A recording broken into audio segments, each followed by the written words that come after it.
सर्वधर्मान् परित्यज्य मामेकं शरणं Vraj. The miseries of material existence and the most hopeless conditions of life is the best possible opportunity to turn to God.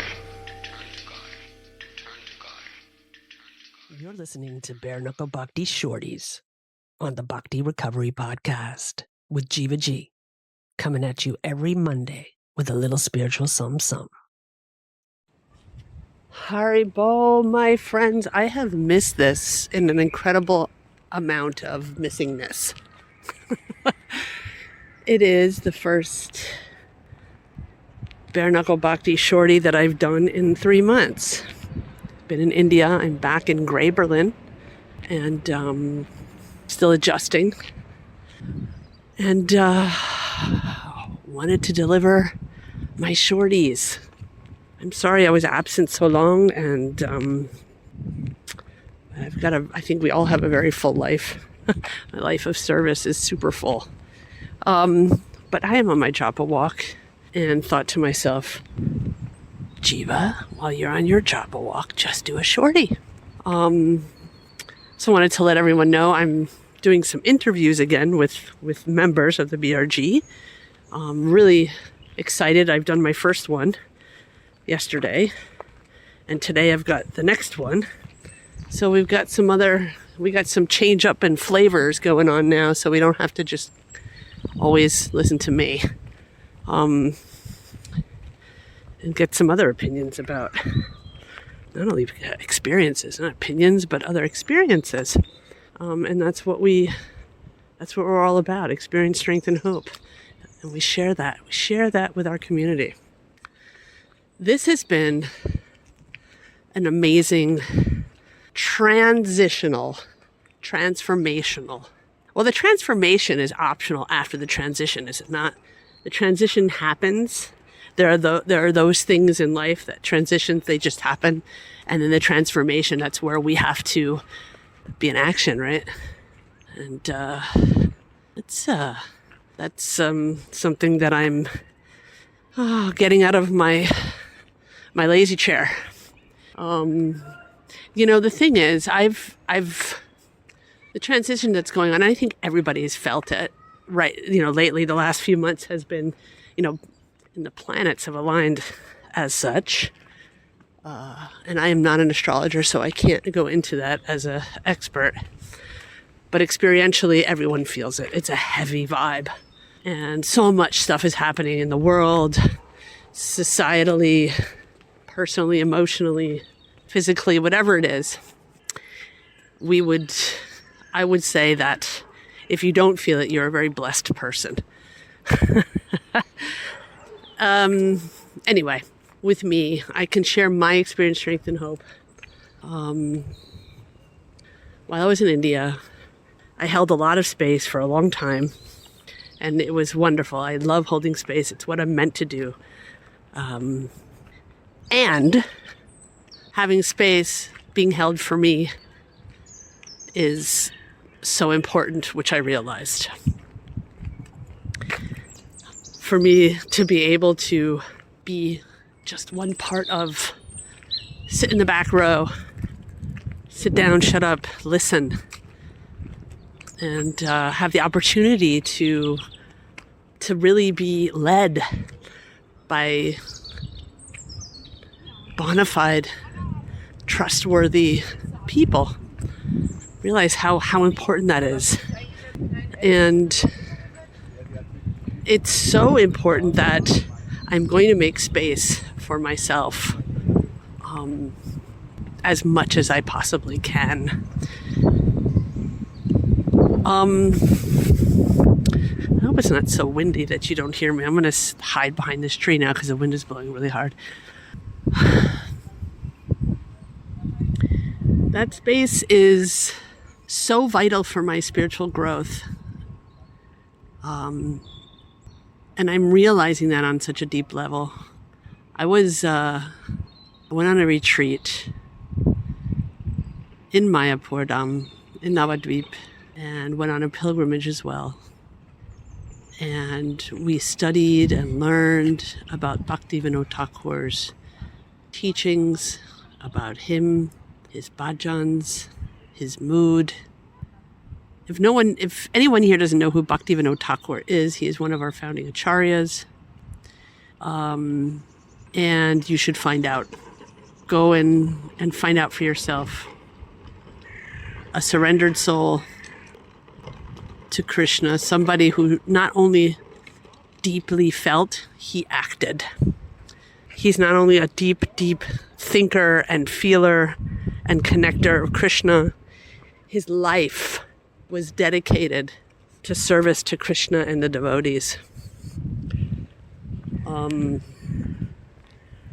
And this retreat actually touched me on such a deep, deep, deep level.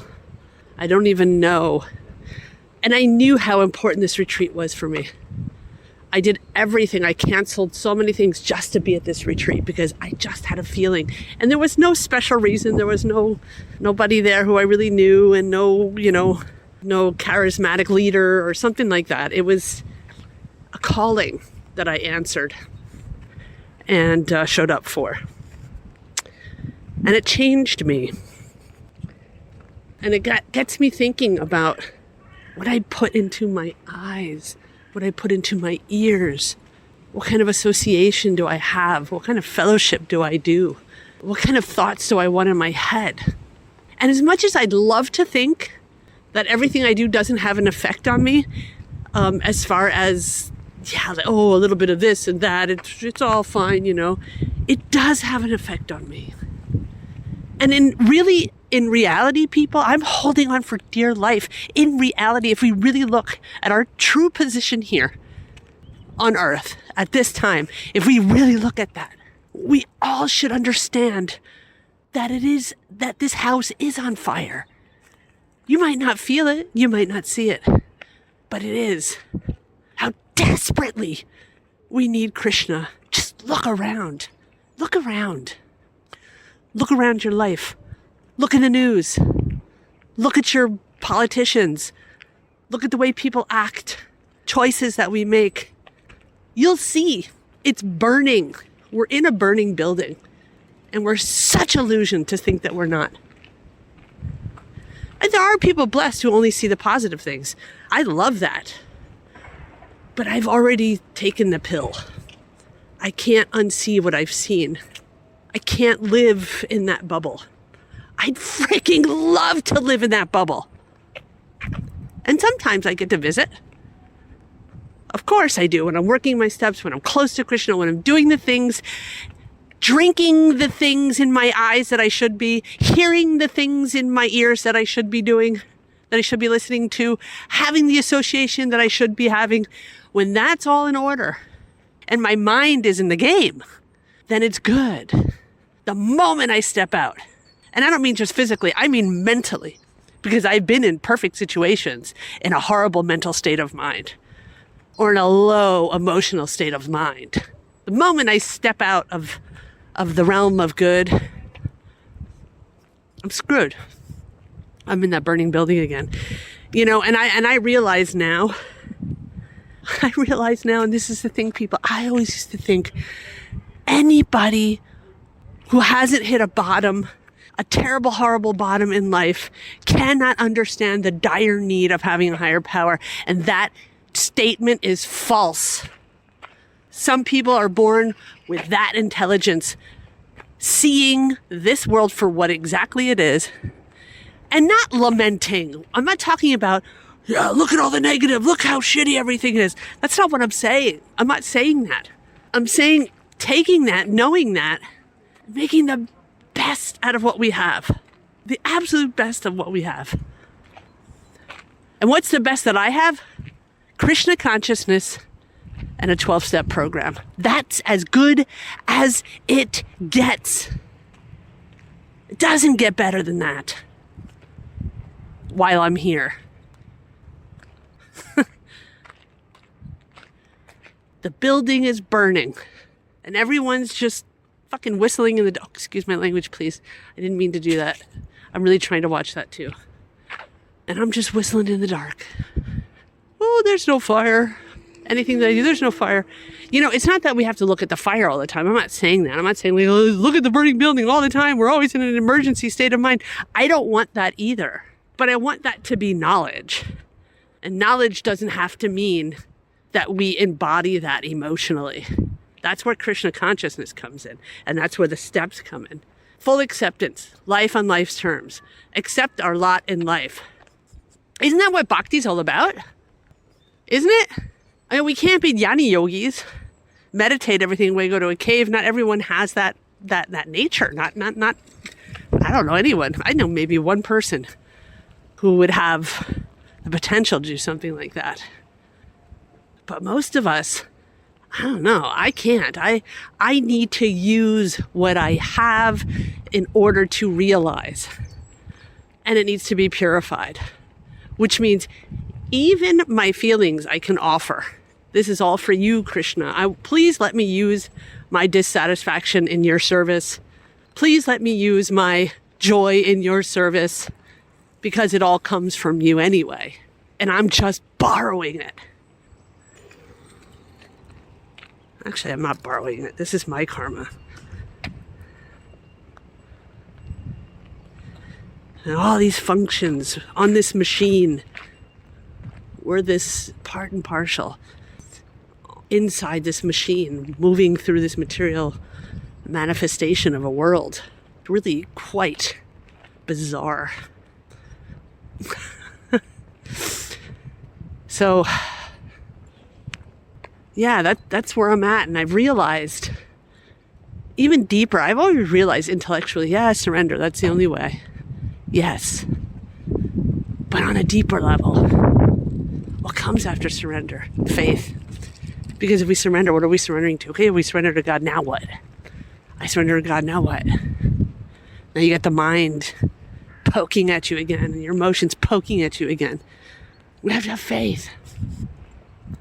We have to have faith that Krishna will restore us to sanity. I've heard, I've been listening to Prabhupada's lectures lately.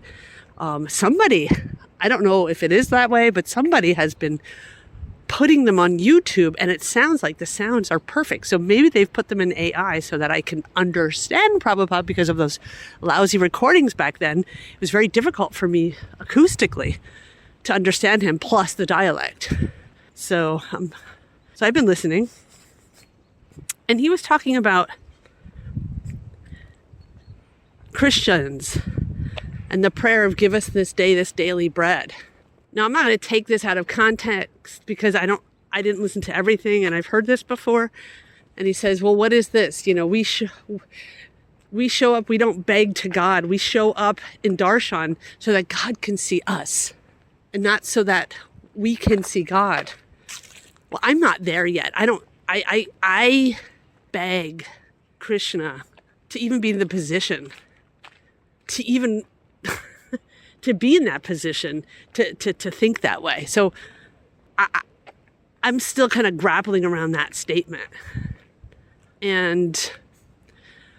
But just like it is with all Prabhupada's lectures and everyone's lectures, we have to see it in context.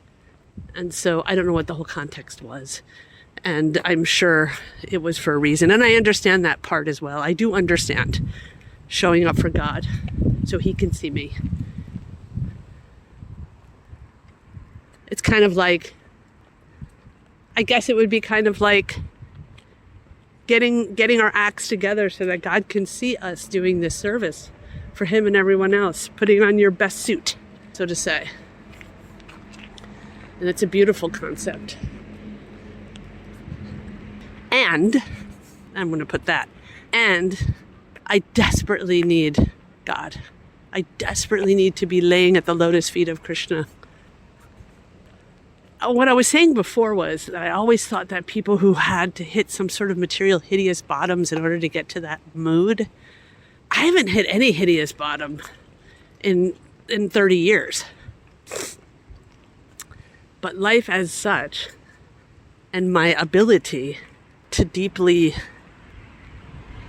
feel, to deeply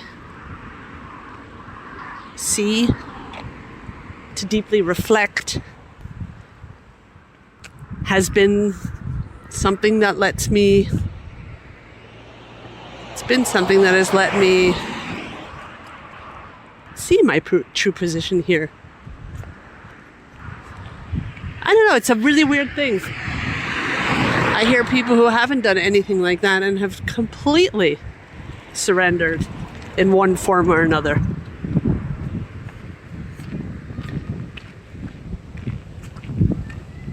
Yeah. Well, I'm back, my friends, and it was so nice. I feel like I've said everything I needed to say and shared everything that I'm hoping that someone will benefit from. And it's a reminder. It's really a reminder for us all. I don't have much longer in this life. I'm lucky I got 25 years left. It's not a long time. And I really want to think about what I'm going to do with this. How much am I willing to give? How much am I willing to keep for myself? It's like hoarding from Krishna, closing the door.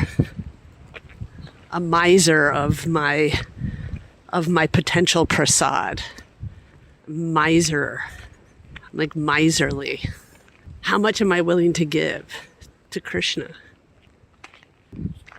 I want to give everything. Every single thing. I want to. Yet I don't. Why? It's really mundane, actually. Why? I've got to figure out food. I've got to figure out shelter. I've got to figure out it's that. I've got to figure all of that out. I've got to figure out technology. I can't even figure out my own computer. For Pete's sakes. And all these things are distractions. Let alone all the emotional and mental discomforts that love to just run amok without my consent.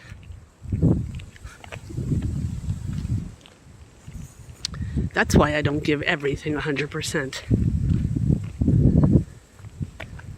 I feel like a stupid cat. You know, cats. They're not stupid, but, you know, you put a toy in front of a cat and it's just going to mess with that toy. And I feel like life is just messing with that toy. In a way.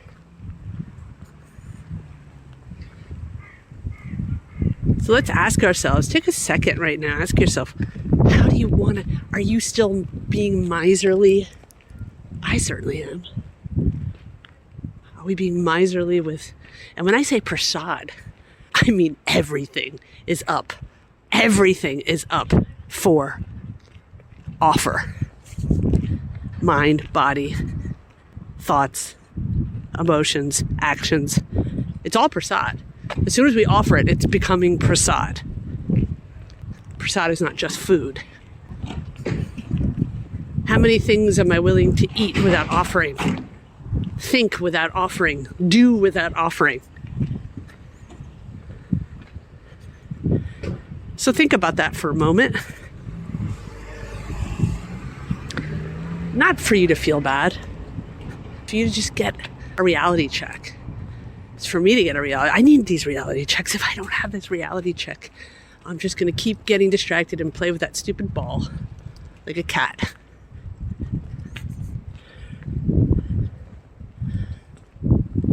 Anyway, I'm going to go home now and I'm going to read some Gita and I'm going to design I'm going to further design the retreat. Oh yeah, guys, so much has happened in that way. So give me a moment now. Let's shake this cock off a little bit and let's get down to some announcements. The first I'd said already, I'm interviewing people if anyone's interested and would like to tell their story of recovery. Whether you're in Bhakti or not, that's not the point. The point is God consciousness. So anyway, so please get in touch. Bhakti Recovery Podcast at gmail.com. That you can write us. Secondly, I'm going to be in the UK, my friends, in the United Kingdom, from the 17th till the 26th of April, this coming month.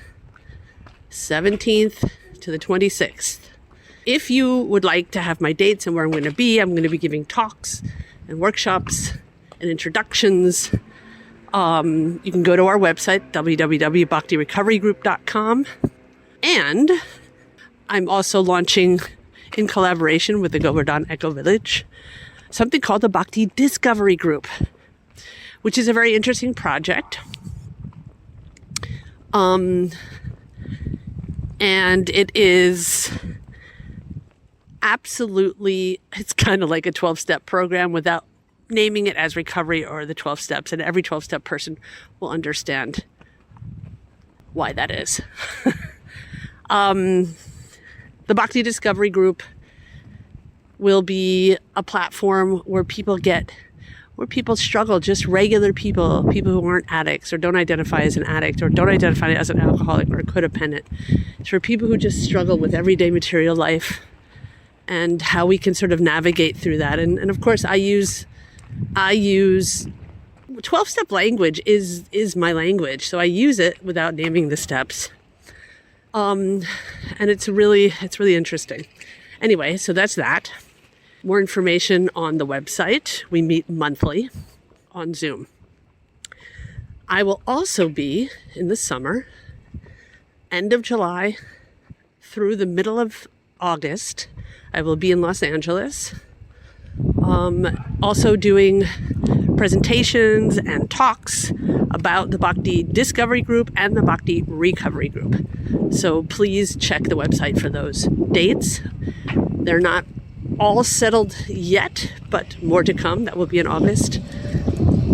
And the end of August, the last weekend in August, I will be at Super Soul Farm holding a Bhakti Recovery deep dive retreat for a weekend. Please join. Please join us. And soon that will be put up on the website to book. And that's it. Those are all the announcements. I'm sure there's more. I just can't think of any. Okay, my good friends, I love you all. I wish you all an amazing surrendered day, evening or afternoon, depending on when you're listening to this and where. And I'll be steady again. Hare Krishna. Thanks for listening. I hope you liked the Monday Shorties. Don't forget to check out our full-length episodes on Thursdays. If you like what you heard, spread the word. Peace out. सर्वधर्मान् परित्यज्य मामेकं शरणं Vraj. The miseries of material existence and the most hopeless conditions of life is the best possible opportunity to turn to God.